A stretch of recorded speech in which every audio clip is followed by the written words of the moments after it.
लोग share capital chapter कर रहे थे और इस चैप्टर में हमने प्रो राटा कर लिया है। आज हम करेंगे फोर फीचर। आखिर फोर फीचर ऑफ शेयर्स क्या होता है, क्योंकि मेनली क्वेश्चन इसी टॉपिक का आता है, four feature and re issue का। तो आज हम फोर फीचर का पार्ट सीखेंगे, तो स्टार्ट करते हैं।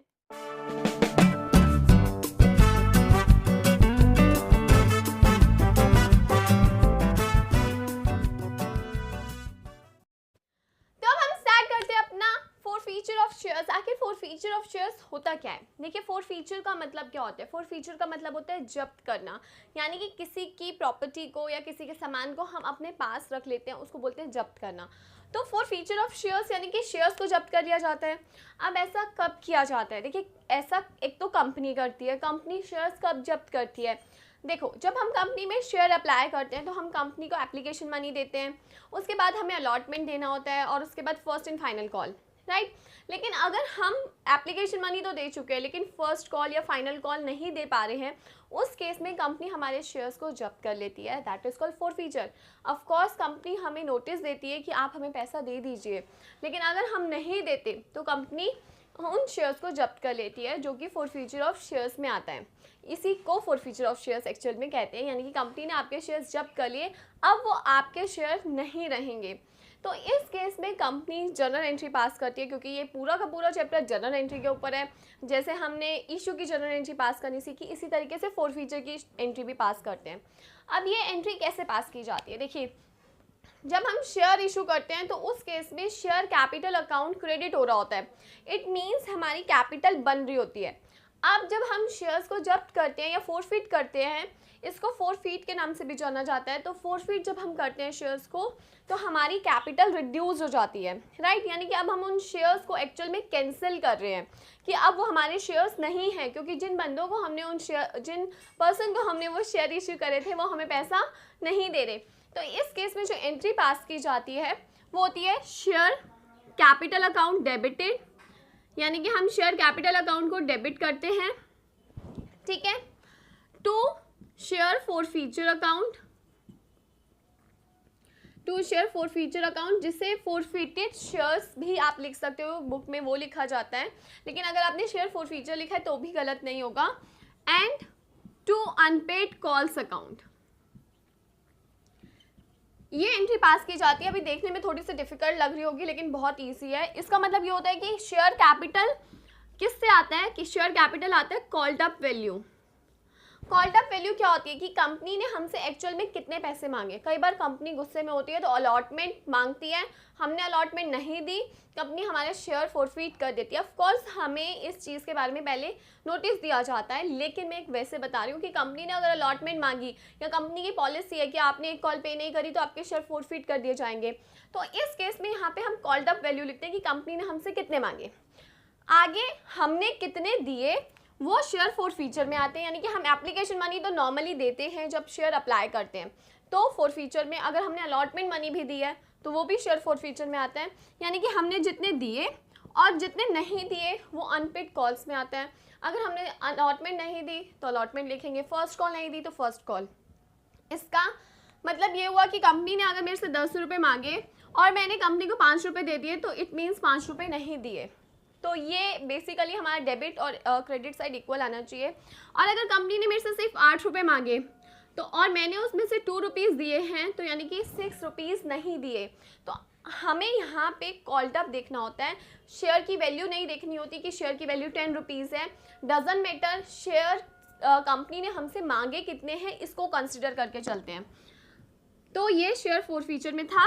अब इसको जो मेन चीज़ है आपको ध्यान में रख के चलनी है कि छोटे छोटे टॉपिक्स हैं, लाइक अगर आपको अनपेड कॉल्स की जगह आपने calls in arrear account use कर रखा है, यानी कि आपने जब ड्यू किया होगा या पैसा नहीं आया तो कॉल्स इन एरियर अकाउंट आपने ओपन किया था, तो उस केस में आप पर्टिकुलर कॉल्स नहीं लिखते या अलॉटमेंट नहीं लिखते कि अलॉटमेंट से पैसा नहीं आया, नहीं, आप वहाँ लिखते हो कॉल्स इन एरियर, यानी कि आपने वो पैसा जो नहीं आया था वो किस में डाल दिया था?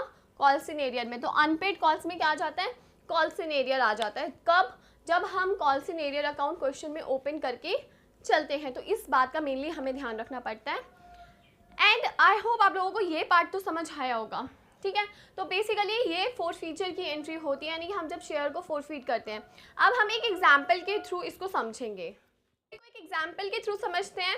एग्जाम्पल मैंने लिया है कि कंपनी ने इशू किए थे 10,000 शेयर्स ऑफ ₹10 ईच, जिसमें application 2, allotment 3 and then first call 2 and final call 3 से गिवन है, जिसमें ये बताया गया कि मिस्टर ए है जिसको हमने 100 शेयर्स दिए थे, अलॉट करे थे, फेल टू पे दी अलॉटमेंट मनी, अगर वो अलॉटमेंट मनी पे नहीं कर पाता और उसके इमीडिएट बाद शेयर फोरफीट कर लिए जाते, तो आपको किन बातों का ध्यान रख कर ये एंट्री पास करनी चाहिए। देखिए, सबसे पहले तो आप ये चीज़ समझ लीजिए कि शेयर कैपिटल अकाउंट डेबिट होगा, फोर्थ फीचर की एंट्री है तो हमने शेयर कैपिटल अकाउंट को डेबिट कर दिया, जो पैसा आ गया वो शेयर फोर्थ फीचर अकाउंट में चला जाएगा। तो हमने जो पैसा आएगा वो फोर्थ फीचर अकाउंट में डालेंगे, जो नहीं आया वो हमारी अनपेड कॉल्स होंगी। यहाँ पे अलॉटमेंट मनी मांगी और उस पर्सन ने नहीं दी और उसके बाद कंपनी ने उसके शेयर फोरफीट कर दिए। अब आप देखिए 100 शेयर्स हैं और 10 रुपये का शेयर है, जिसमें से 2-3 अमाउंट है, यानी कि application, allotment, first call and final call. अब आप यहाँ कंसिडर करो कि हमने कितने मांगे। हमने एप्लीकेशन मांगी, हमने अलॉटमेंट मांगी, तो टोटल हमने 5 रुपीज़ मांगे। कितने शेयर्स पे? 100, तो यानी कि हमने उससे 500 रुपीज़ मांगे। उसने कितने दे दिए? उसने सिर्फ अभी एप्लीकेशन मनी पे करी है, क्योंकि उसने अलॉटमेंट पे नहीं करी। तो एप्लीकेशन मनी जो पे करी है वो शेयर फोर्थ फीचर अकाउंट में आ जाएगी, जो कि 2 रुपये थी। तो 100 शेयर्स पर 2 रुपीज़ 200 आ गया। उसने क्या पे नहीं किया? उसने अलॉटमेंट पे नहीं करी, तो ये हम शेयर अलॉटमेंट, यानी कि जो कॉल उसने पे नहीं करी उसका नाम लिख देंगे, जो कि अलॉटमेंट में आएगा। कितने? 3 रुपीज़। तो 100 शेयर्स पर 300 हो जाएगा। तो ये शेयर फोर्थ फीचर की एंट्री होगी कि बेसिकली आपको क्या कंसिडर करके चलना है। आपको ये देखना है कि आपने कितने मांगे और उसमें से उसने कितने दिए और कितने नहीं दिए। तो ये एक पार्ट था। अब इसमें 1-2 केसेस और समझते हैं, जो कि मैंने लिखा है कि हमने उससे फर्स्ट कॉल भी मांगी, अलॉटमेंट भी मांगी, यानी कि अलॉटमेंट मांगी, फर्स्ट कॉल मांगी और इसके बाद हमने शेयर फोरफीट कर दिए। तो क्या एंट्री होगी? देखिए, सब कुछ मैं यहाँ से ये चीज़ रब करती हूँ। अब दोबारा से करते हैं इस चीज़ को। देखो, हमने एप्लीकेशन ऑफ कोर्स अप्लाई किया था, अलॉटमेंट मांगी, फर्स्ट कॉल मांगी। ये दोनों चीज़ें, यानी कि ना तो उसने अलॉटमेंट पे करी ना ही फर्स्ट कॉल पे करी। अब हमें यहाँ पे लिखना होता है कि कितने मांगे। हमने उससे 2 + 3 5 + 2 7 रुपीज़ मांगे। 100 शेयर्स थे तो 700 मांगे। उसने कितने दिए? उसने सिर्फ एप्लीकेशन पे करी है, यानी कि उसने ना तो अलॉटमेंट पे करी और ना ही फर्स्ट कॉल। तो हम अलॉटमेंट के साथ साथ फर्स्ट कॉल भी लिखेंगे, जो उसने पे नहीं करी है। और जो पे करी सिर्फ एप्लीकेशन, यानी कि जो पे किया है वो शेयर फोर्थ फीचर में आ गया। क्या नहीं पे किया? उसने अलॉटमेंट पे नहीं करी 3 रुपीज़ की और फर्स्ट कॉल पे नहीं करी 2 रुपीज़ की। 100 शेयर्स पे मल्टीप्लाई कर देंगे, 200, 300 एंड 200। तो आप देखोगे डेबिट साइड और क्रेडिट साइड हमारा इक्वल आ जाएगा।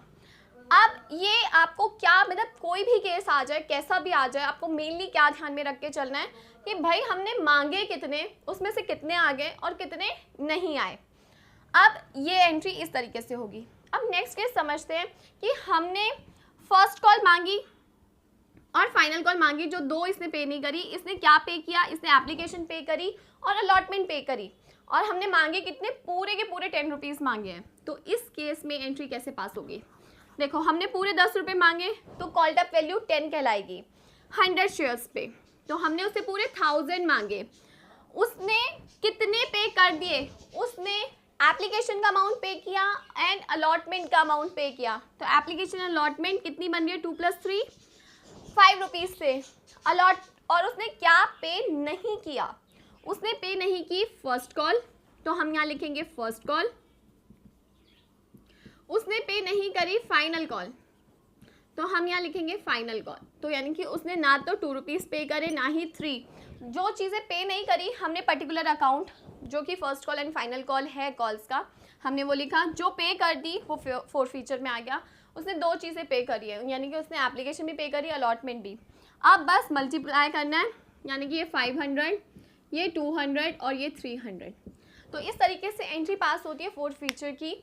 आपको बहुत इजी टॉपिक है, आपको सिर्फ ये कंसिडर करके चलना है कि हमने कितने मांगे। हमें ये नहीं देखना शेयर की वैल्यू कितनी है, हमने कितने मांगे इसको कंसिडर करेंगे। उसमें से जितने दे दिए वो फोर फीचर में आ जाएंगे, और जो नहीं दिए वो पर्टिकुलर उस कॉल में आ जाते हैं, चाहे अलॉटमेंट हो, फर्स्ट हो या फाइनल कॉल हो। तो इस तरीके से फोर फीचर ऑफ शेयर्स की एंट्री की जाती है। ये था जब विदाउट प्रीमियम। हम नेक्स्ट क्लास में करेंगे जब प्रीमियम के साथ हम लोग फोर फीचर करते हैं। तो आई होप आपको ये पार्ट तो समझ आया होगा, और अगर समझ आया तो इस वीडियो को लाइक शेयर एंड कमेंट ज़रूर करें, चैनल को सब्सक्राइब करें, और अपने डाउट्स आप मेरे से यूट्यूब पे या इंस्टाग्राम के थ्रू पूछ सकते हैं। Thank you.